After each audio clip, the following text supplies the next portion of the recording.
When we think about cancer, we almost always picture a tumor. But sometimes, the most dangerous part of cancer isn't the tumor at all. It's the chaos it unleashes on the body's delicate chemistry. We're talking about invisible emergencies, where a patient can become critically ill from a chemical imbalance that's really hard to spot.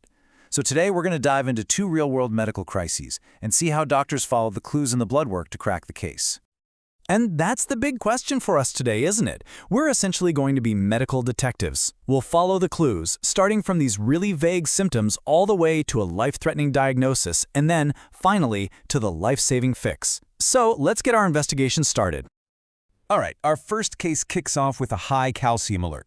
We've got a patient who is very clearly not well, but the real reason why is buried deep inside his body's chemistry.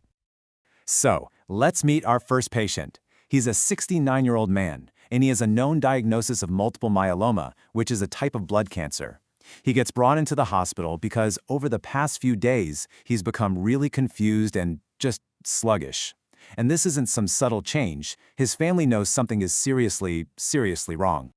Now, what's so fascinating here is just how vague these symptoms are. I mean, think about it. Confusion, nausea, drowsiness, this could be almost anything.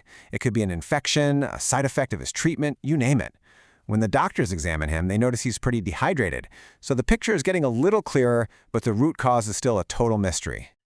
So, with such a huge range of possibilities, the doctors turn to the blood work. They know that somewhere in those numbers is the key, the one clue that's going to unlock this whole puzzle and point them right to the source of his decline. Any guesses what they found? And there it is. Bingo. The patient's calcium level is 3.22. Now, to put that into perspective for you, the normal range stops at 2.6. This isn't just high. This is severe, life-threatening hypercalcemia. And suddenly, this one number explains everything. The confusion, the lethargy, the nausea. It is a full-blown metabolic emergency. Okay, so the really crucial question is, why is his calcium so high? This is a classic case of what's called Hypercalcemia of Malignancy. In his situation, the multiple myeloma cells are basically invading his bone marrow. This causes the bone itself to start dissolving, a process called osteolysis, and it just dumps massive, and I mean massive amounts of calcium straight into his blood. His body just can't clear it out fast enough. So now that they have the diagnosis, the clock is ticking. They have to reverse this dangerous state before it causes any permanent damage. So let's take a look at how they solve it. The emergency treatment is just this brilliant 1-2 punch. First, you hit him hard and fast with aggressive IV fluids. This does two things. It rehydrates the patient, which he desperately needs, and it helps the kidneys start flushing out all that extra calcium. Then, step 2, you give a drug called Zoledronic acid through an IV. This is a bisphosphonate, and it goes right to the source of the problem. It basically tells the bones, hey, stop breaking down and stop releasing all this calcium. And this is a perfect example of why choosing the right treatment right away is so critical. I mean, sure, there are other options out there. You've got oral medications, different drugs, but they're either way too slow for an emergency like this, or they target the wrong mechanism entirely. Dialysis? That's a last resort. The combination of IV fluids and an IV bisphosphonate is the gold standard because it's fast, it's effective, and it attacks the problem from two different angles at once. All right, if you thought that was intense, for our second case, the stakes get even higher. This time, the patient doesn't just show up confused. He's brought in after having a seizure, one of the most dramatic medical emergencies there is. So our next patient is a 71-year-old man. He's been a long-time smoker and was just recently diagnosed with small cell lung cancer.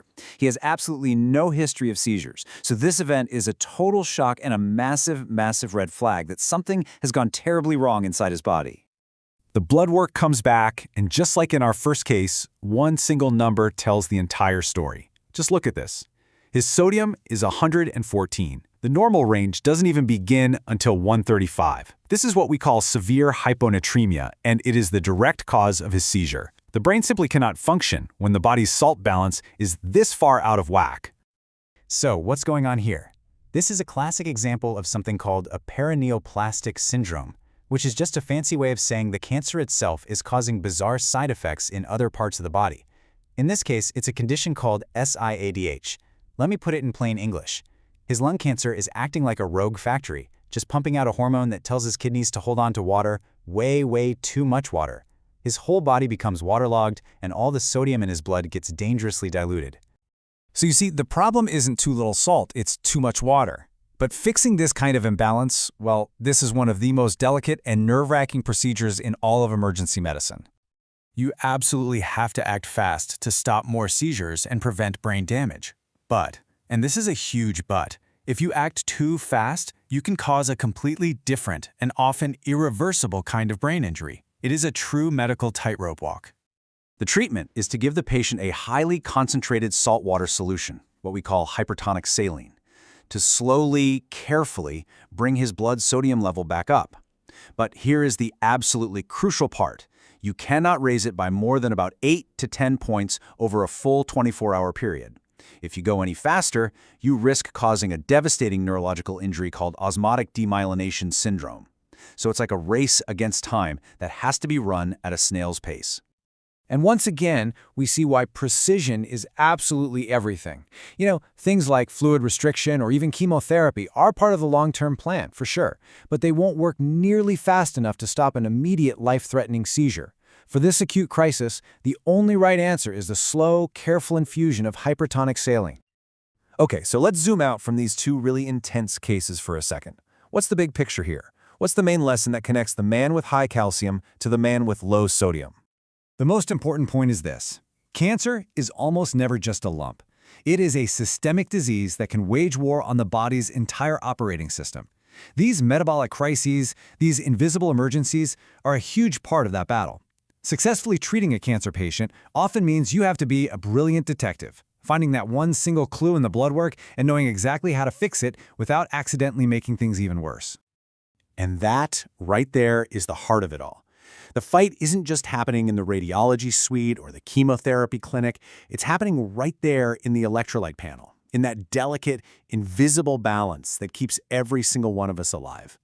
Understanding these hidden emergencies is really key to understanding the true scope of the fight against cancer. Thanks for joining me.